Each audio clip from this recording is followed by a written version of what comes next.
Top of the day to you. It's Tuesday. I had to take day off. My toes all swollen up. Can't walk. I have to mumble around today. Anyways, this we got a bunch of drain cleaning to do today, so good to it, man. Well, the first one we got is power not working in the outlets in the living room or something. But let's go check it out. So on this one here, this outlet and that outlet down there, this outlet was working, that one wasn't. But there's another outlet around the corner. Couldn't figure out why there was no power over here. One outlet. I go in just because I was in the bedroom checking other outlets, checked the breaker box. One breaker tripped. It's just weird. But hey, everything's working. That says it's correct. You can see the green light on it. That means it's correct. From a distance I can see that, so. No, that's a weird one. But hey, easy fix. Turn the breaker on. Other part of this work order was, well, another work order for the same apartment. The kitchen sink's leaking. Let's check this out. I ran the water, and you can see where they put this coupling is too big. You can see how they crunched it down to make it fit. It's 1.5 inches. Inch and a quarter. So we'll go 1.5 inches, 1.25 inches. We'll go get some fitting for this.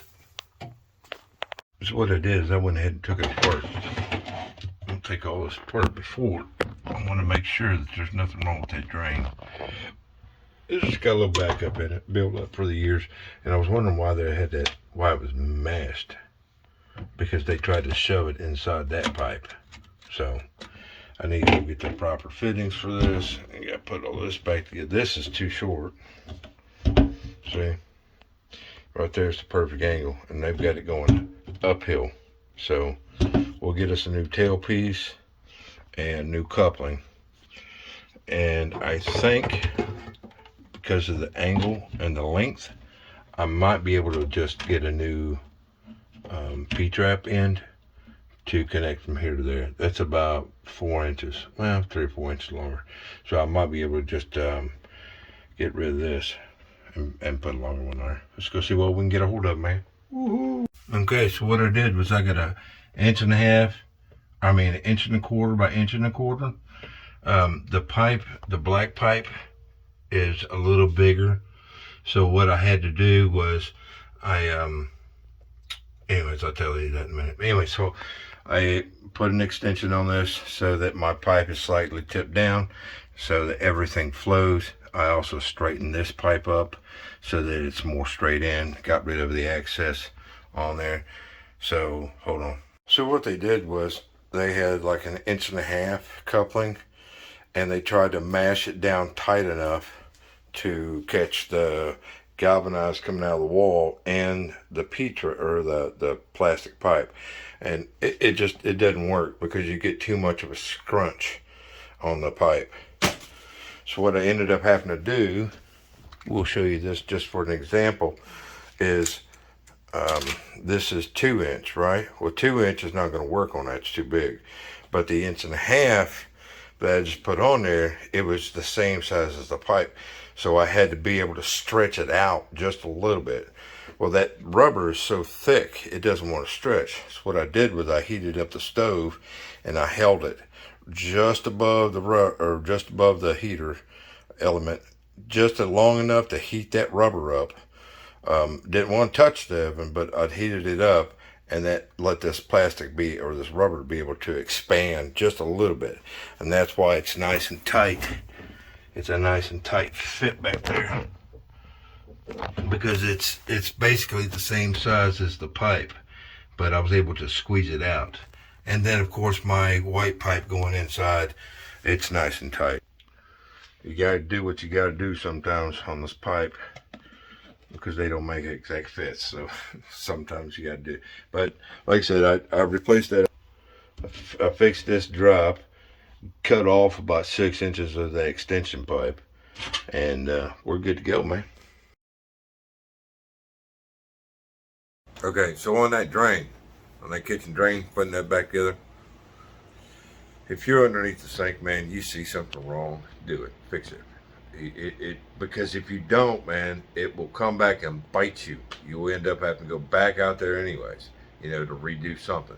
That's the reason why I cut that excess 6 inches of that extension pipe out of the wall. I cut that off. I didn't replace the tailpipe going into the wall, but I cut 6 inches. That way, see, the pipe is no longer coming P-trap towards the door of the sink and then going back. Now it P-traps and goes back to back into the wall. You see what I'm saying? So if you need to understand that, back this video up and look at that again. You'll see it. The P-trap is going towards the door and then back towards the wall. That's totally unnecessary to do that at all. So it's just poor knowledge of the proper way to do a P-trap. It's sometimes you got to do what you got to do, but if you have the room to do it, you know, so that it's not sticking out with a tin that can knock it off, you know, it's always best, man. Do it right. If you're tearing apart, you working on the drain, just do it the right way, man. That way you never have to come back on it. Just a word to be wise, man. You know what I'm saying, guys?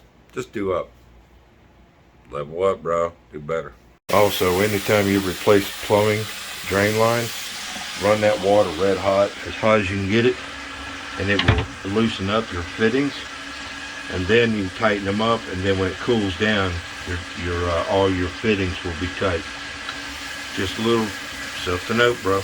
Next one we got is a backed up drain, same apartment building. Let's go ahead and take care of this real quick. Well, that's something you don't see every day. What the freak is that? I pulled that out of the drain. That's pretty big. As big as my thumbnail. I don't know, but drain's clean. Woohoo! Alright, so this work order here is that when they run the shower or tub, water's running down here. So this does not have the groove underneath it.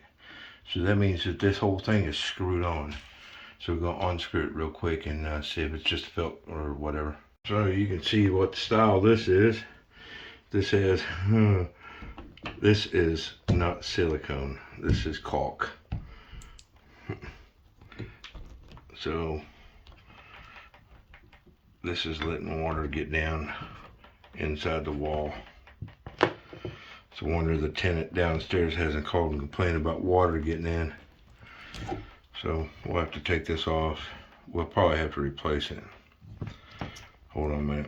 So on this style here, it has a rubber ring in there, and that prevents the water from coming back once you pull the stop to make it go to shower, okay?